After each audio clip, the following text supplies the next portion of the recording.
When I, 25 female, was 9, my parents adopted my sister, Jen, who was 7 then. Jen was thin and fearful due to being neglected. We did everything to make her feel loved. We bought her lots of toys. Everything Jen wanted, she got. When my parents asked me to move to the smaller bedroom so Jen could have my room, I was happy to. I agreed when they asked if I would let Jen pick the decorations and cake for my upcoming birthday. I was so excited to have a sister and understood why my parents gave her special treatment. Only the treatment didn't stop. For years, we had to do what Jen wanted every trip we went on. We had to eat where she wanted to eat, and she got to plan all my birthdays. If she didn't get what she wanted, she threw a tantrum. I still felt loved and cared for by my parents. They drove me to practices, bought me things, cooked meals for me, spent quality time, and gave me advice. But I was always second to Jen. As I got older, I did anything I could to leave the house. I got my first job when I was 12. I vacationed with friends instead of family. I played 3 different sports and did band. I took my driver's test the day I turned 16 and bought a car the day after. I went to college on the other side of the country. Now that I make good money, I do things I missed as a child. I take fancy vacations and throw elaborate parties as I please. My wedding was no exception. My fiance, Kip, and I wanted everything to be perfect. We thought it would be fun to have a color scheme. My favorite color is yellow, and his is blue. So my guests would wear yellow, and his would wear blue, and mutual friends would wear green. I picked a dress with green embroidered details, and he picked a boutonniere with green flowers. When Jen found out about this, she was mad. I didn't know this, but she hates yellow. It washes her out. She told me under no circumstances would she wear yellow. I shrugged and said that was fine. I would just kick her out if she didn't wear yellow. There was no further discussion, but Jen came in a purple dress on my wedding day. I told her to leave immediately. The color scheme was perfect, but she ruined it. Jen refused to leave until I threatened to call security. The rest of the wedding went smoothly, but afterward, my parents were furious with me for kicking Jen out. I told them I warned her she would be kicked out if she didn't follow the color scheme, but they said they all thought it was a joke. They said it was cruel of me to kick my sister out over something so trivial. I told them that this was my wedding, that I threw without their support, so I could kick out whoever I wanted to. Kip came rushing to defend me and even told my parents they should be ashamed of how they treated me. But over the past few days, a lot of people I've talked to, grandparents, aunts, uncles, friends, have been mixed. Some say they wouldn't have even invited Jen if they were me, while others think I should have let it slide. Am I the idiot? Not the idiot. I've been to weddings where the bride and groom wanted a color scheme. To date, I have not known anyone who had such a problem that they showed up in a different color palette, just for spite.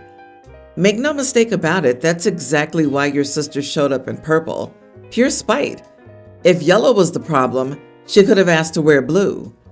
Instead, she showed up in purple with the express intention of upstaging the bride and groom and causing a scene, knowing all the time that your parents would back her up. Your parents have been crappy to you ever since your sister showed up. Time to call them and your sister out for their obnoxious behavior and blatant favoritism. Gotta tell you, I won't come to this wedding. Yeah, my sister's an entitled brat, but this dress code is obnoxious. Yellow's probably one of the most difficult colors to find nice clothes in, and not passable for the wedding, but something you can wear again. I'd struggle as a woman, and I don't even know what a guy would wear. A yellow suit? Come on, everyone's the idiot here. Normal suit, yellow tie or shirt, easy. To me, it's also very telling that Jen is apparently the only guest who had trouble with the color scheme. If everyone else managed to do it, then it wasn't that darn difficult. Also, I think it's funny how all shades of yellow wash her out. Like, be serious, LOL. The parents have enabled her behavior for years. Apparently, Jen is so accustomed to getting exactly what she wants that she believes she can't possibly be wrong. I, a teen female, have been getting really into cooking lately. and I decided that I wanted to cook a nice meal for my family as a treat. I bought all the ingredients with my own money and started on the dinner. It came out amazing. Braised pork lime tacos, homemade salsa, and a cool strawberry fresca drink. My stepsister, pre-tween, didn't even try my food before she decided it was gross. She told me the food looked terrible and that she wanted something else. I was hurt because I had worked hard on the meal and was proud of it. I asked her to try a bite, but my stepdad intervened and said she didn't have to if she didn't want to. She again demanded that I make her something else, and my stepdad asked me to go make her a meal. I was going to refuse, but I decided not to stir the pot, so I got up and made her a grilled cheese. When I put the plate down, my stepsister looked happy. Still, my stepdad complained that the meal was unhealthy and that I needed to make her something more nutritious. This upset me because I was not the family chef, especially not for his picky daughter. Her nutrition was not my responsibility, and I had no obligation to make her anything in the first place. I told him all this, and my stepdad chastised me for arguing at the table.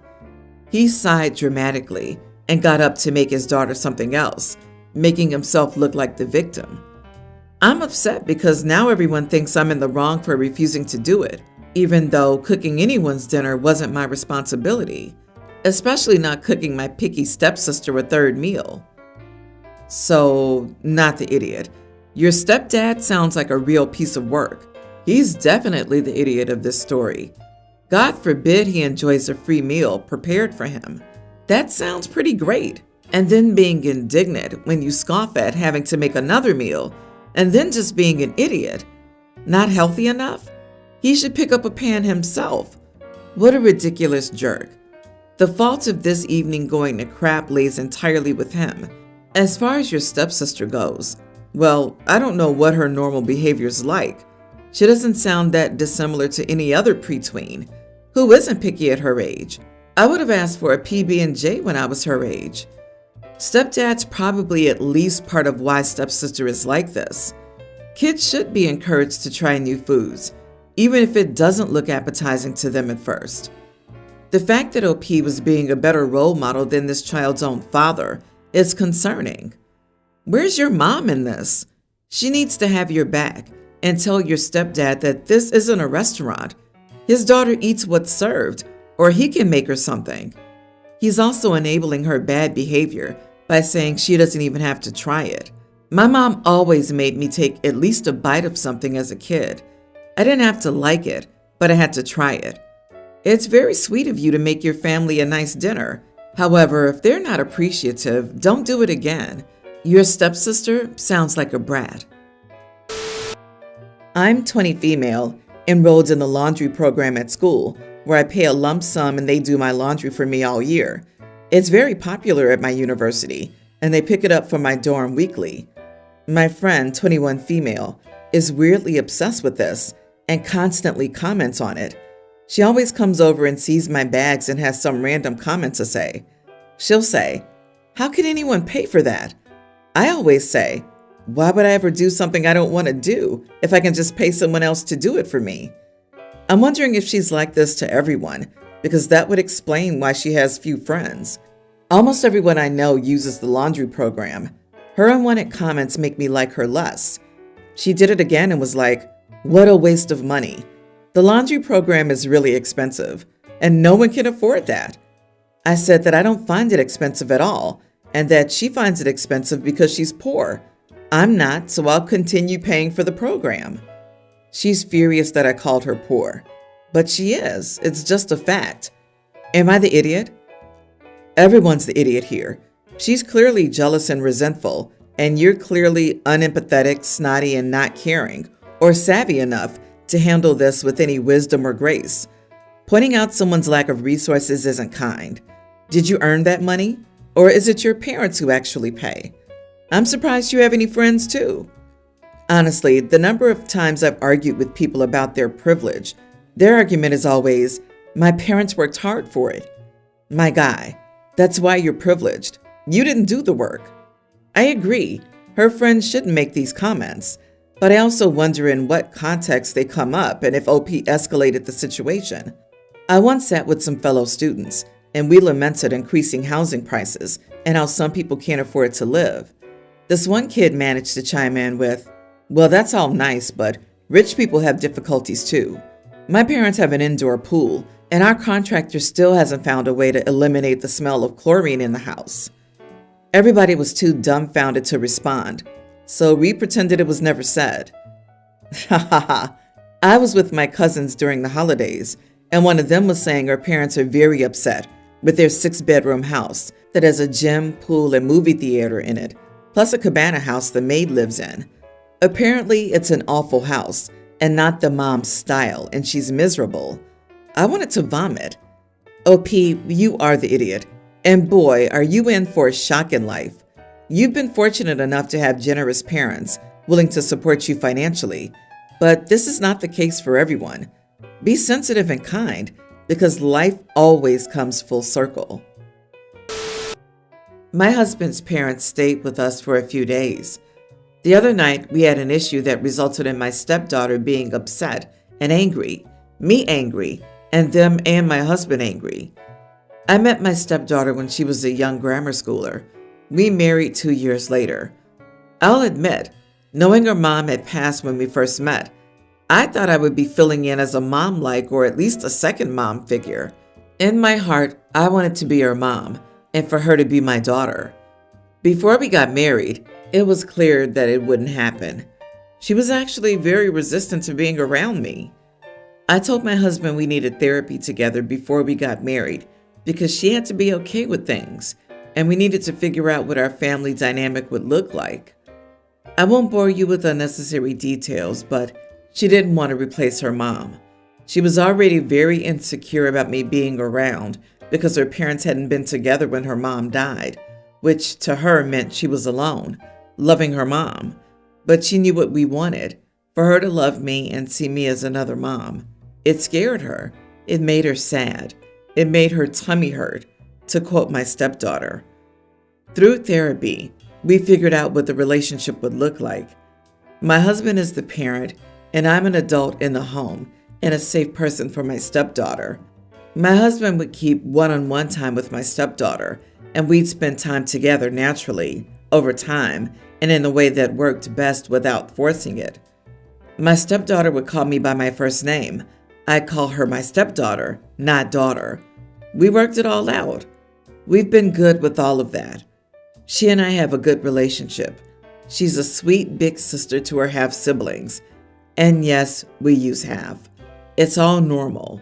Then a few days ago, my stepdaughter quickly brought friends into the house, new friends. She introduced us all, including me by my name. My mother-in-law told her she could say more than my name. She told them I was her stepmother technically, but more of a friend. Then my husband and his parents interrupted and said she should be more generous than that. I'm the only real mother she's ever had in her life, and they started to say how grateful she should be to have someone like me as a mother when she started crying, and I told them to stop, that my name had been fine. They should stop pushing and trying to humiliate her. My stepdaughter told my husband she always knew he thought her mom was worthless, but she doesn't. I told her to go get ready and have fun and gave her some extra cash, and then an argument broke out between them, husband and in-laws, and me. They felt I should appreciate the gesture of defending me. I told them it wasn't defending me.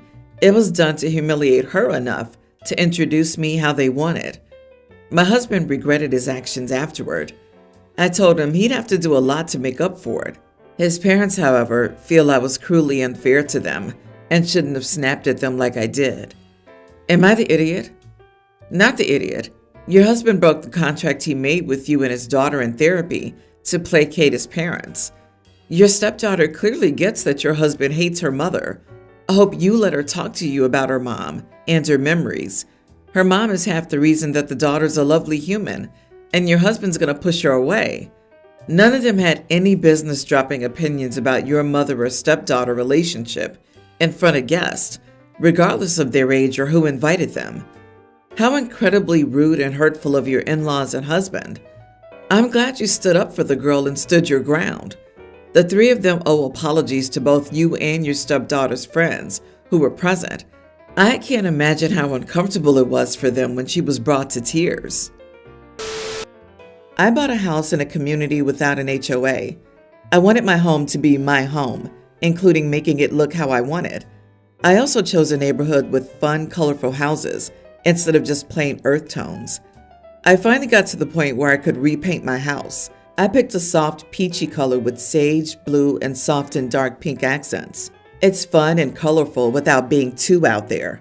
I think if you Google colors blue, sage, and peach, you'll see a similar palette.